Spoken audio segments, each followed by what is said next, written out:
No, mate, what the hell are you doing? That was a bit shitty. Failed to see what the point was.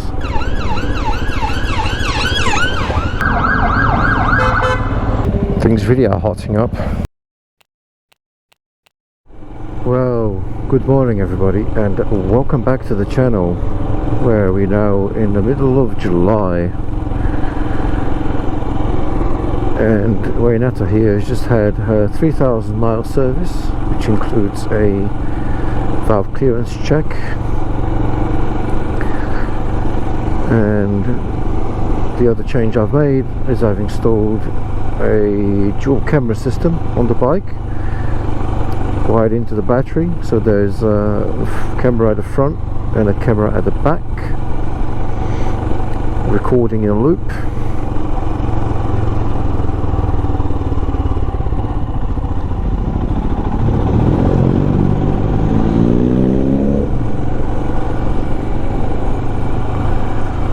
Just as a form of protection, really, in the case of accidents, because I think, or at least I try to stay fairly safe and legal at all times. But I have over the past couple of years started to experience ever more dangerous and aggressive driving by other road users. So first of all, I'd like to look at the footage sometimes and review how I performed to myself and what I could have done better, how I could have kept myself safe, because I don't expect other drivers to do that for me. It's my job, and blame is useless if you've been in an accident. It doesn't hurt any less if the other guy was to blame. That's my rationale on it. And if ultimately, if the worst comes to happen, can also have the footage and submit it for insurance purposes.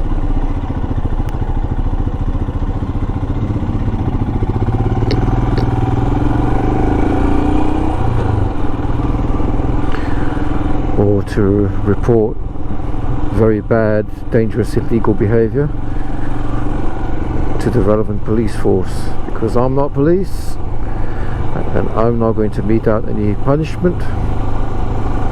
I'm not going to smash any mirrors, I'm afraid. If you're on the channel for that kind of stuff, you'll be sorely disappointed. There are other channels where you can see that kind of stuff. Not here.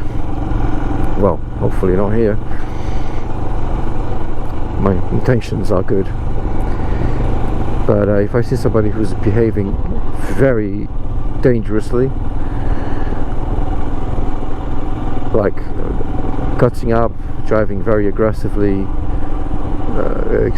speeding excessively, and I mean egregiously, then yes, I will report that. Because if I don't, they're just going to cause somebody else a mischief at some point down the line.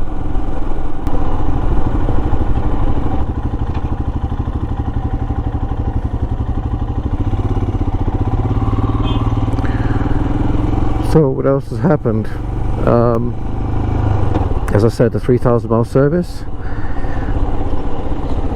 So how has the Royal Enfield Himalayan been for the first 3,000 miles? I would say pretty faultless, really. So the only thing I asked him to adjust was the idle again, because this time it was a little bit too low and the bike was actually stalling if on tick over just after starting, and that was even on a warm day, not on a cold day. I know that they can do that on a cold day, that's why they've got a choke. But even on a warm day, it was still kind of stalling after starting. So I've asked them to just adjust the idle a little bit more, make it a little bit higher.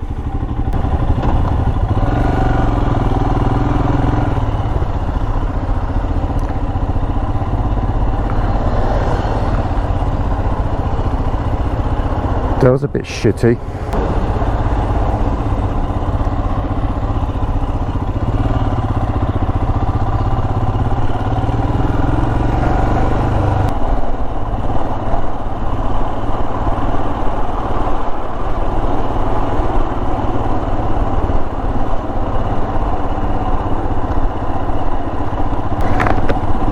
See, every day. I failed to see what the point was.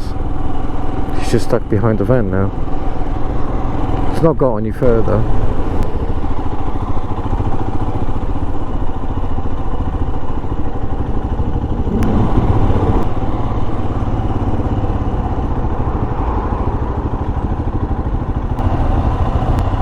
Now the idle's too high again when it gets hot.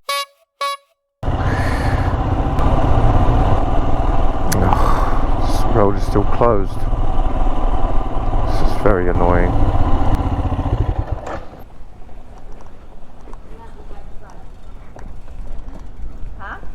Don't know what they're doing in there.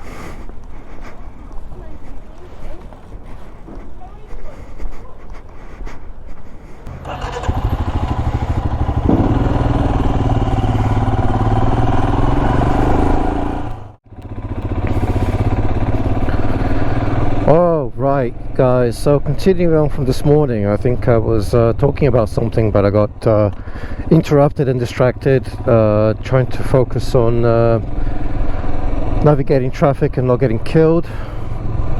It's always interesting in London. It's pedestrians, cars, cyclists, scooterists, other bikers kind of jumping out of nowhere and everywhere. So sometimes I have to focus on that, try not to kill anyone and not get killed. So I think I was talking about the 3,000 mile service and also the VSYSTO camera system I've had installed. Well, I did the camera positioning and stuff, and then I had the workshop do the electrics bit, because I'm not very confident with the electrics. I have to have a word because I don't think they did a particularly good job. It was a bit of a botched job, but it does seem to be working. I'll get some footage out of the camera and play some here out of the sort of both front and rear camera, so you can see what that's like. I think there are some vibrations that I need to try to sort out, because the place where I've installed it here on the screen, it shakes a bit, vibrates a bit wibbly wobbly. But the main idea, these cameras are not for motor vlogging, they are for in case I get into an accident, or in case somebody does some road rage or something stupid to me. Then at least I have some form of defense, or some way to, I don't know, let the authorities deal with the bad behavior. Because if the authorities are not aware and they can't do something about it, then it's possible that they'll go on to hurt somebody else. Hopefully I won't get hurt, because I'll be able to avoid it. But even if I am able to survive it, I want to contribute to somebody else not being injured by that. Some kind of an incident or fire, yeah. Things really are hotting up. Right. Yeah, a lot of smoke here from that building. Hopefully, I hope everybody was safe. Looks like everybody got evacuated. Fire engines in attendance. The smell of burning.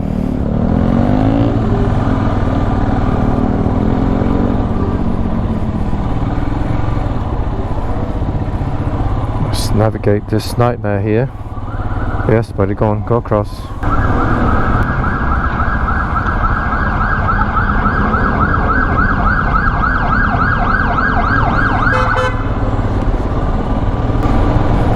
Yeah, looks serious.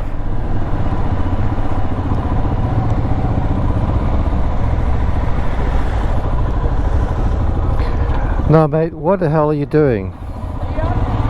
These guys on the city trike things, they just do crazy stuff.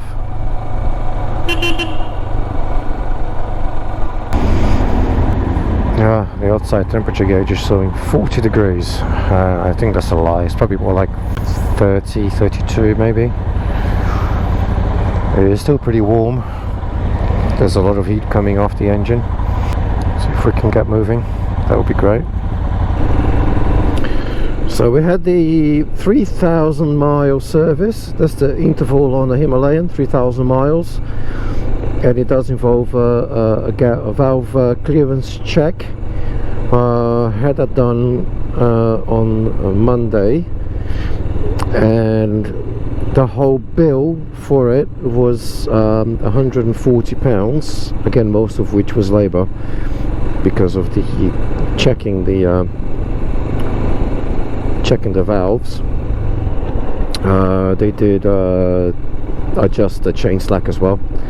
It was getting a bit slack after 3,000 miles.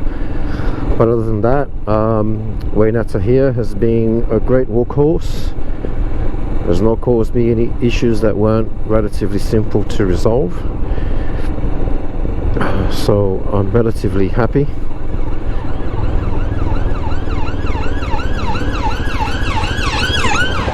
Relatively happy with my decision and my purchase of this bike.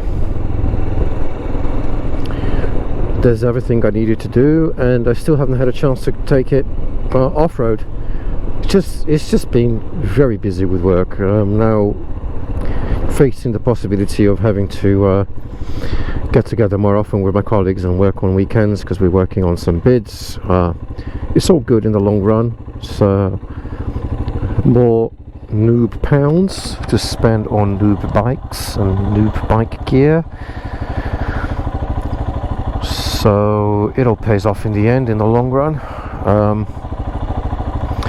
But I'm so far behind with editing videos and stuff. There you go. Don't want to get involved with any of that nonsense. These guys, like, do they even know what they're doing? You just have to be so careful.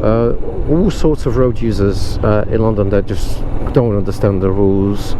Pedestrians that step in front of you. Cars that want to go too fast, or you know, want to overtake you in inappropriate places, or they take objection to the fact that I can filter past them and get through traffic. They seem to be fairly envious of that, and some of them take exception to it, which there's nothing I can do about that. Alright guys, so yes, that's just my brief update on the 3,000 miles on the Himalayan. I do plan to do a separate video talking about all of the modifications and accessories I've had on it. But for now, just know that it's a highly recommended bike by me. I've been very happy with it. Great for commuting in London. Deals with all the potholes and deals with the traffic superbly. Even on a hot day or a cold day, whatever you throw at it. Filtering, maneuvering. So for now I shall leave you until the next one. If you like Royal Enfield Himalayan stuff and commuting in London stuff, or even if you like some touring and some Kawasaki Z1000 SX action and things of the similar nature, please consider subscribing to the channel if you haven't already done so.